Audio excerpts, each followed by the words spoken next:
Welcome, everyone. Welcome back to another amazing episode of Beyond Boardroom Business. I'm your host, Coach Stephanie, and tonight I have a special guest. He's an architect, he's an author, he's a product industrial developer. He is also a creative designer. I mean, he is just full of professionalism. So, without further ado, let me introduce you to Mr. Gilson Ikeh. How are you tonight, sir? Hello, I'm good. I'm good. Oh, It's nice to be here. yes, awesome. Of course, when I saw your bio, I was just blown away as you and I were discussing. Just being an architect, just that alone is just phenomenal. But without further ado, can you tell us who is Mr. Gilson Ikeh? Um, Mr. Gilson Ikeh is an architect, um, an author, industrial product designer, and a serial entrepreneur, and many other things also. That is so true. So, can you tell us about your humble beginnings? Where are you from? What inspires you? Originally, I'm from Nigeria.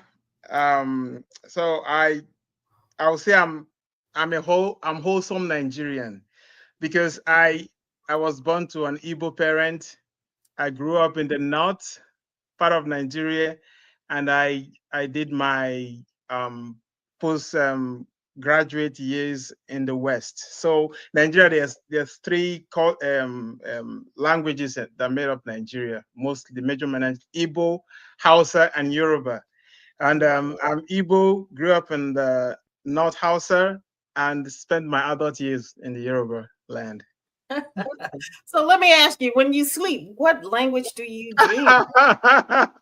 I sleep in Igbo. Wow, that's crazy. That's amazing. Yeah, I really admire people who know different languages. Yes. yeah, And, yeah. I can and speak Igbo fluently, Hausa fluently, Yoruba a little. You know. so you said you're from Nigeria, and there Correct. are a lot of ingenious people that come from Nigeria. Is Yes. it embedded within your culture to pursue higher platforms, or why is it Nigerians are so smart?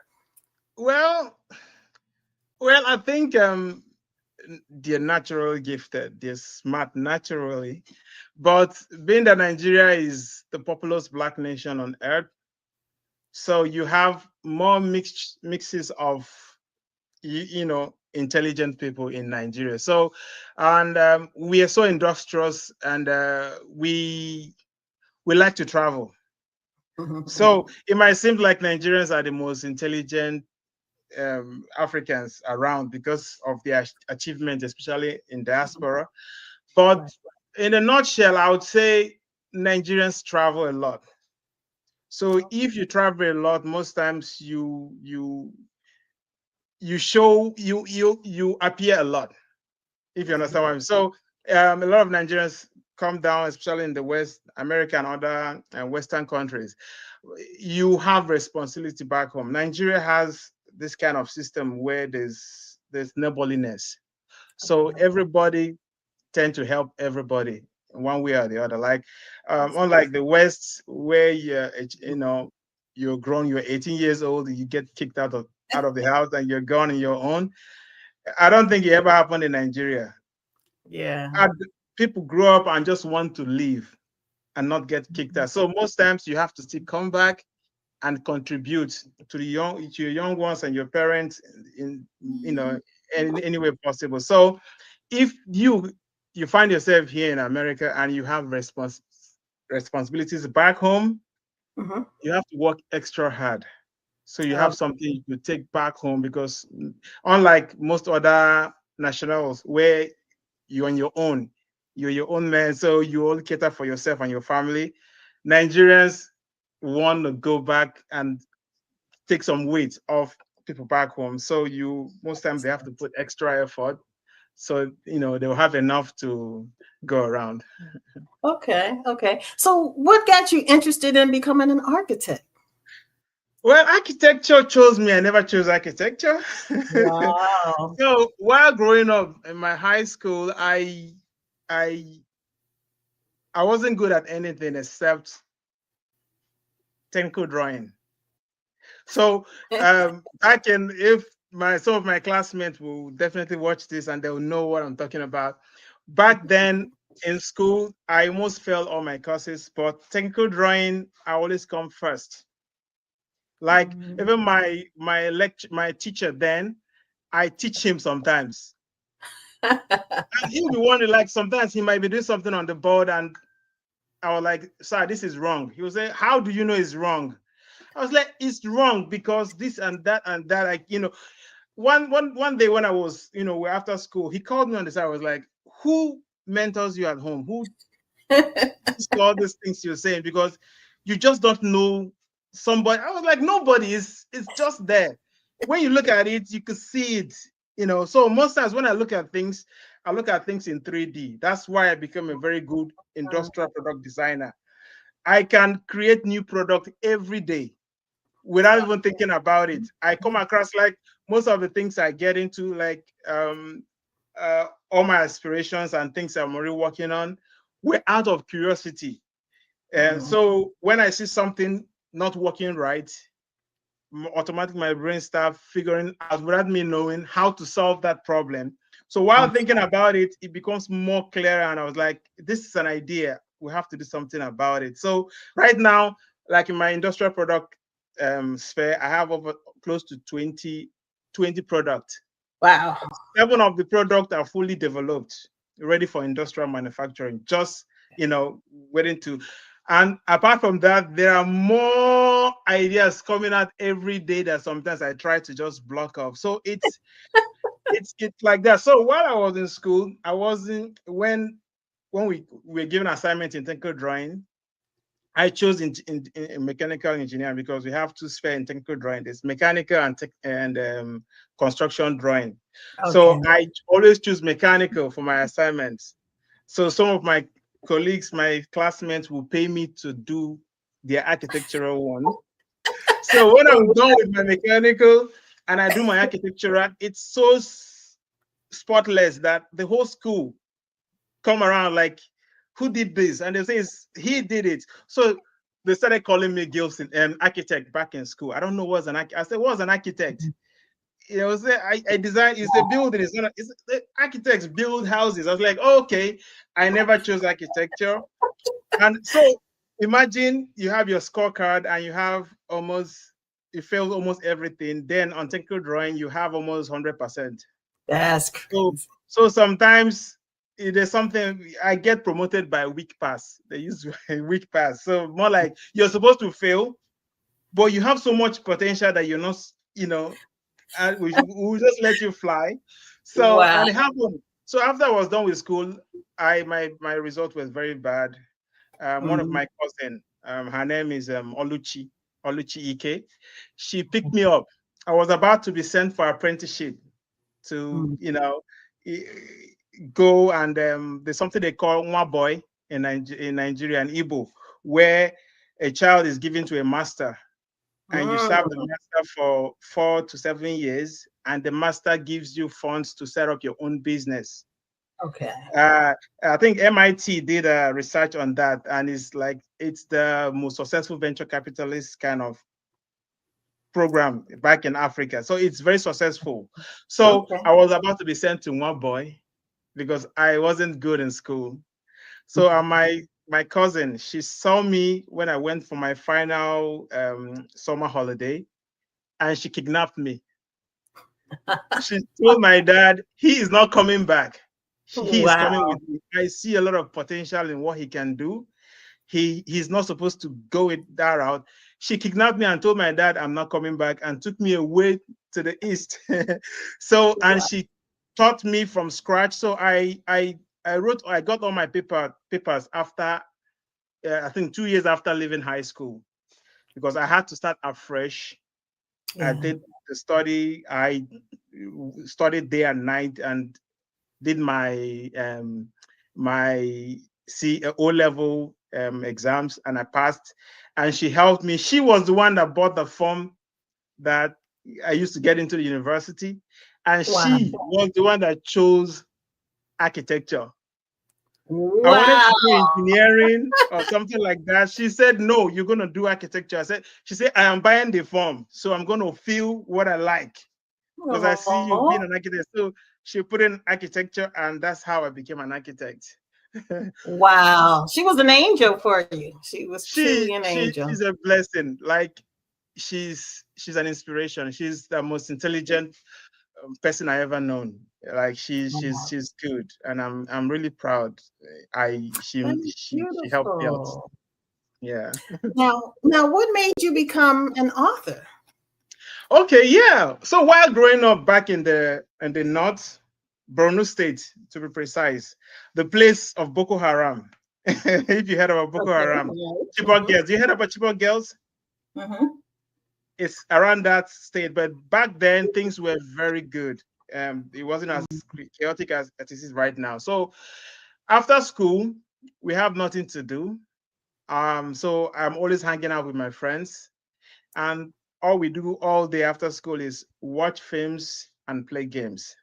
Okay. So we do that consecutively. So, but I notice most times when we go to watch film in my friend's house and there's a power cut and there's no power, we don't know what to do. We just sit around idle. So we started playing with things like how these movies we watch. Someone did create these movies. So someone thought about it and brought it to life. How did they do it? So after I gave it a thought and I started making stories. That was, I think I was around 15, 16 years old. I started making stories. So every day when we come around, they want me to tell them new stories. So when I go home, I think about stories while in class. I'm thinking about stories. I'm forming them in my head. Then when we meet up, I said, tell us the story. And there I go. And so one day when I found out there's really something, there was a day a friend of mine told me when I finished telling them the story and there was still more time for us to play. So I was like, why don't you tell us a story you never thought about? I was like, how? It's like, they'll give me a topic. I'll tell the story without even thinking about it. So when I'm telling the story for the first time, I am also hearing the story at the same time for the first time. And surprisingly, I gave them a 30-minute story nonstop without thinking about it. Like I am making it up as I'm telling it. Wow. And it was so good. Like they were like, it's a lie. You already have I said, no.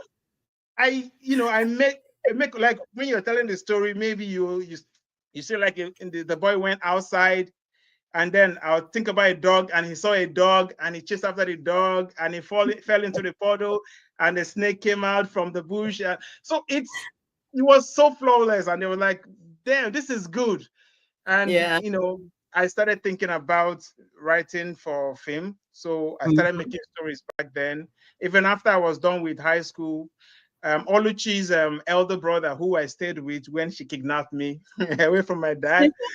He's a businessman. He even tried to set up Nollywood production for my stories. So we had a meeting. I think, if I remember correctly, he even set up a shop for film distribution, trying to get into filmmaking, which I never came through with.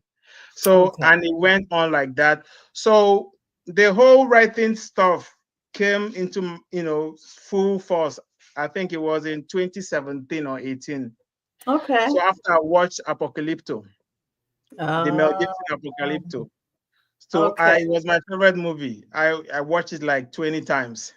So because I love the story. So, but there's something that very unique about the story. At the end of the story, that was when the colonizer came into the area, the white men. So the white men, they came to colonize the whole area. So at the end of the movie, that's when they set their foot into the Mayan area. So I was thinking about it. I was like, every African story I've ever read about is always around the colonial era. True. There's no original story that really explains something Yeah. without the white men coming into the sphere. You Right. understand? So I was like thinking about like we need to make a story before the white man, or an original story with on the cultural integrity still intact without any Western or Yeah. foreign Yes. influence into the show. So I started thinking about it, and I started putting things together, and I got some friends who are writers, and I was like, okay, I want to tell you the story, help me put it together. And they did put it. Most of the names and caption in the current book was from those writers. So they Okay. put it together. It wasn't good, and I was like, this is not good enough. And I kept thinking about it until I moved to the States in 2019. You know, Mm. I was thinking about, I was like, we need to make good movies that Right. everybody's going to enjoy, because African movies are very good, but I don't think they're international, Okay. because it hasn't penetrated the Western market as much as it should, based Mm. on their quality and quantity of movies they make. So I keep thinking, why don't we make a movie that the Hollywood will really like? Okay. Because something that is more original, because I believe why our Nigerian movies are not so original is because we try to be more like the whites. Right. So you can out-white the whites. Or okay, you can out-white the out-western the Westerners.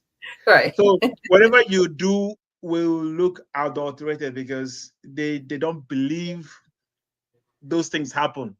So it's that's why. So I felt if we have an original story that will really tell the whites how we used to live back Mm. then. And I started working on the story. I first did it like a script. I have a full script. The script was ready. I did the treatment, um, the fundings, everything about Wow. the movie was done. So we're looking for investors to produce the movie. So Oh, four wow. years 4 years down the line, nothing happened. You Mm. know, and it was just there. I have the story copyrighted with Writers Guild of America. I'm trying to reach out. I don't know anybody. I was thinking when I come to America, Hollywood is just next door. I can just walk in and say, hello, I'm here. I have an idea. Let's go. But it wasn't like that. I was like, Only in the movies. so it's been on my shelf for a long time, until I saw The Woman King got made. I was like, my story is similar to The Woman King, but a Okay. little further, like 100 years before the Woman King era. Okay. Okay. That sounds So I was interesting. like, wow, that's good. I was like, okay, since I don't know anybody in Hollywood, I can publish this book and see if, because I think there's an actress who adapts books into movies, successful Mm. movies. Mm. So, and I was like, if she can adapt books into movies and I have my book done, maybe I'll get an adaptation from my book. Right. So I was like, let's give it a try. And I started writing. I got some friends and writing partners, and we keep coming up with the idea. So we took the script and we turned them into the book. But after I finished writing, because I tried to make the script not so long, so it's gonna cost less capital to produce. So now we're making it into the Understood. book. After I was done with the book was like half half the page. I was like, this is not novel. This is novella. I want something close to a 400 pages. So we kept on revising and revising and revising until we got the finished product. And I'm telling you, whenever I read it, I get goosebumps. I was like, I wrote Oh, wow. this. Like it's so good. That's And nice. I've been trying, because I like getting feedback from everybody I see. I always talk about my ideas, and 90% of the feedback I got was flawless. Yeah. So I Yeah. kept like, as I tell myself, I don't think this is good enough, but they keep telling me it's fine. I give it to strangers, family members, friends. colleagues, everybody I see, I'm like, read it and tell me it's bad. I want you to tell me it's not good. Right, So I'll right. So you, read it because I know it's not good yet. And everybody keep coming back that this is one of the best thing I've read. One of my friend, I don't want to mention her name, she was almost in tears when she was telling me the oh, stories because wow. she got so soaked into their emotion. It's like, oh, this man suffered too much. Why would we let him suffer like that? Oh, this lady, she went through hell, but it made her stronger. Oh, she was saying things. I was like, damn, this is good.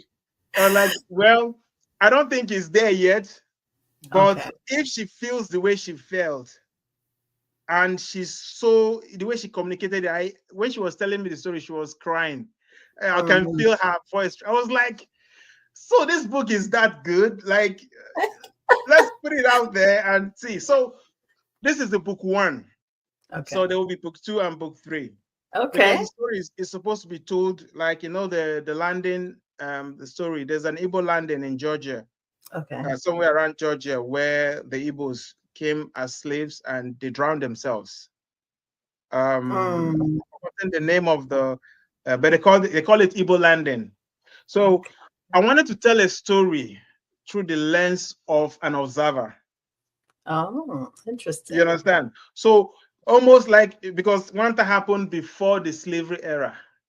And this Oh, the book yeah. one is just introduction to the character, not his story. Okay. It's I just like like, yeah, he traveled around the world by mistake, that. and he Mm. experienced the slavery era through his eyes. Like, he was not a slave. He got there by mistake, but he Okay. was free. So while Mm. he is free, he can see what's happening. So he's Right. going to experience the stories of back then. So that's how it's going. But so far, Nwanta, it's just a story. When you're done reading this book, you have more questions than answers. So Mm. so that's why I think after this book, after you're done with this book, you want to get the book two to see what really happened some places that was not told.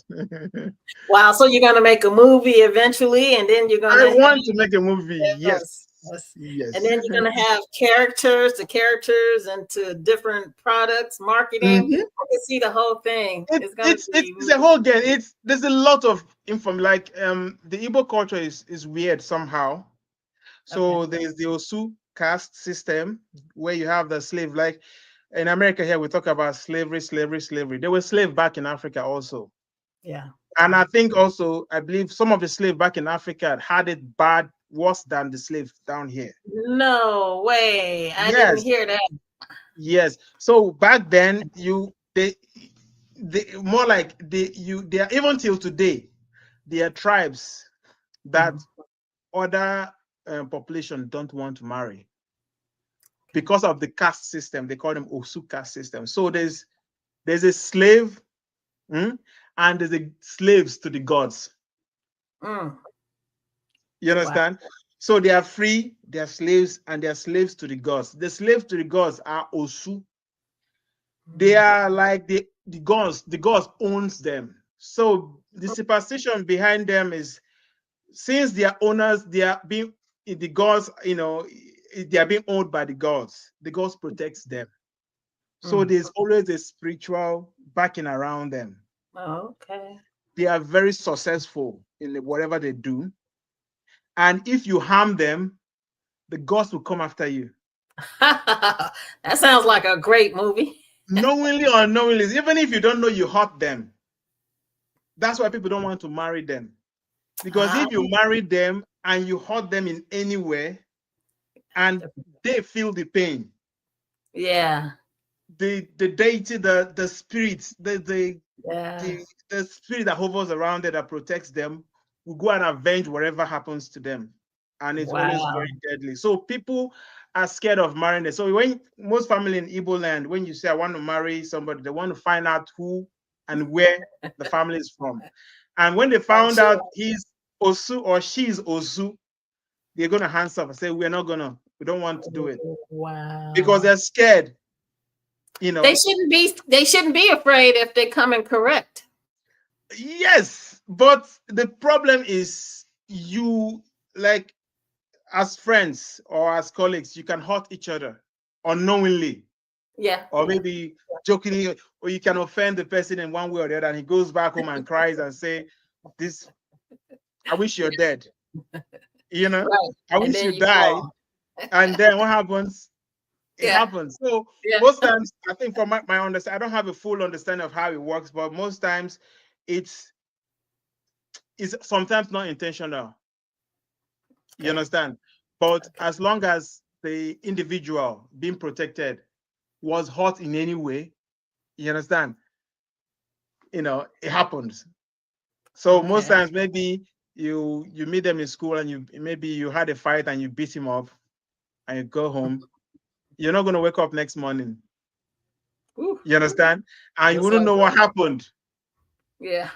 Yeah. So you wouldn't want to marry someone like that I and bring understand. them into the family. Maybe one of the wives will do something to him or her, and then something spiritual start happening, strange things start happening around the house because you hurt somebody that belongs to some spiritual deity somewhere.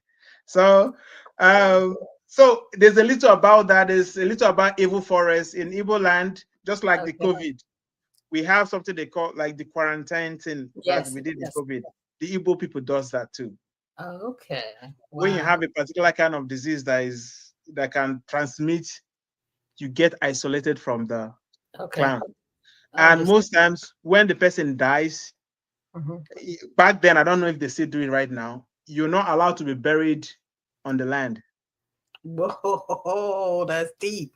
You're not allowed to bury because they believe whatever you did that the Mhm. gods is angry with you for, if you Okay. get buried in the land, is going to affect every other person. Okay. Wow. So most That's times they get quarantined and they get excommunicated, like don't touch or come out. wow. He has something. And most times too, when the person is not dying or the person is, they take the individual to evil forest and dump the person there to die Wee. in the evil forest. So Wow. because nobody wants to get contact. So there's a lot of stories like that. Then the betrothment, like in Igbo land also, your child can be betrothed to another family when they are still young. And when Wow. they are grown, they get married. So there's a Okay. little of those little snippet of the stories here and there in the book, but it's a very, very inspirational, historical, you know, Okay. story from a fictional, point of view. Okay. So what kind of person is your book designed for? What does that reader look like? What's Millennials, the age? millennials. Okay, millennials. Gotcha. All right. Cool. But I believe kids as young as 14 will really understand because the boy is 12 years old. So he's Mm, coming into manhood and he has yes. no father figure at home. Wow. Okay. So who is going to get him Wow. into manhood? So there are other Mm, stories around his father disappearance, about his mother. There's a lot of baggage around the mother. She's not from there. And now the father is not around. So there's no father, there's no mother, there's no grandpa, there's nobody to really teach yeah. him to become a man. So Yeah. he's like everywhere. On his So own. it's a Mm, story about him, and he became friend with somebody, and somebody is between somebody else, and there's jealousy involved, and then the elders are having their own problem because somebody did something, and there's a lot of mystery there. yeah. So he's going up around a lot of stories, a lot of mystery, a lot of heartbreak, a lot of problem and he has nobody to guide him. Ooh, And the mom, being a single mom who has nothing, has yeah. no help, has no support, has to work extra hard to really, really, Yeah. really take care of him. And there's Wow. nobody to help her. So it's a lot of, he has to grow up on his own somehow. He has to believe some things which his mother is trying. So his mother is trying to guide him as much as possible. But he, as a young man, A Right. young girl wants a man to come in to help, and there's no That's man around, and there's nobody helping, and so just like the book is yes. Nwanta. So the meaning of Nwanta is son of a hunter or a Oh, hunter's child. Hunter. Okay, Yeah. that's So if you look at the cover, you can yeah. I see. like the cover. I Yeah, love it. this is Yeah. Nwanta here. This is his lost dad. There's almost everything here has significance. This is like Oh it's a wow. story in picture. Yeah, This is that's the right. this is the antagonist. This is the Okay. problem. This guy is the problem to the whole thing. So a lot of stuff. Even there's a short story, a children's story inside a story Oh that we wow. told back home. So I'm even thinking of doing a children's book for that children's story in the story. That would be So huge. it's a story Yes. about the I know some tortoise. bookstores already. Yeah, it's a story Yeah. about the tortoise, why the tortoise back is broken. When you see the cracks in the back of the tortoise, how it became Wow. like that. So it's a very unique story in Yeah. African, um, African tales. So I'm thinking of making a smaller book, a picture children book, Yes. because it's Yes. very animated. The stories are very animated, and in the book, there's a lady who comes. There's something they like back home. There's a program in the TV they call Tales by Moonlight. So Tales by Mm, Moonlight is back there in the villages at night.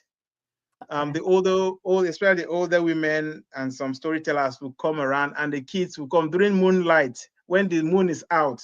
It's like Oh day at wow. night, so Yeah. everybody wants to come out and play. Yeah. So most times the older storytellers will come around, and all the kids will come sit around the older ones, and the older one will tell them stories till Beautiful. bedtime. That's So back then love. they call it Tales by Moonlight. I Also, like so by that. moon at every moonlight, every kid will want to run to the storyteller to hear stories. So every night the storyteller tells the kids stories. So Wow. one of those stories that was told was this. But when you're reading the book, the stories are told in bits because there's a lot of things happening around. So the story Yeah. is told, then something happens, then the story continues, then something happens, then so I want to bring it together Yeah. into a picture children's book. It sounds That very action packed. So yeah, it is. that's definitely. So this has been a great episode. How can people find you? Yeah, you can find me on Facebook and Instagram, Gilson underscore literally Gilson underscore literally GI. You can also find me Okay. on Facebook as Gilson Ikeh. Also on Okay. Twitter, and my website will be launching. My author's website will be launching by the end of this week, and it's literallygilson.com. Okay. Literally gi.com. And Okay. so it's gonna come live before the end of the week, and there were many stories. I have a lot of stories to tell. I I can literally tell. have stories about every genre you can think of. So Wow. watch out. There will be many more stories to come. This is just the beginning. I believe it. I mean, I just feel your energy and I can just imagine the stories that you come up with. I definitely am going to read your book. I'm looking forward to the movie and everything else that's coming. So, congratulations in advance. Thank you. Thank you. It's an honor to be here, and I really appreciate you Thank know, you. your And I program. will thank you. I would love for you to come back in the future and we can follow up with your children's books or whatever else you got going on with the next Okay. year. All right. Yeah, thank you. Thank you. I hope you all enjoyed this episode of Beyond Boardroom Business with Mr. Gilson Ikeh. Make sure you check him out, okay? On social media, it's at Gilson, Gilson underscore literary GI. And again, thank you so much for being here. I've learned so much. I mean, he's just an amazing man. And I always find the best people to interview. So you stay tuned every Thursday night, 7 p.m. live Beyond Boardroom Business with your host, Coach Stephanie. I look forward to seeing you next week. And until then, stay prayerful, stay powerful, and stay present. Peace.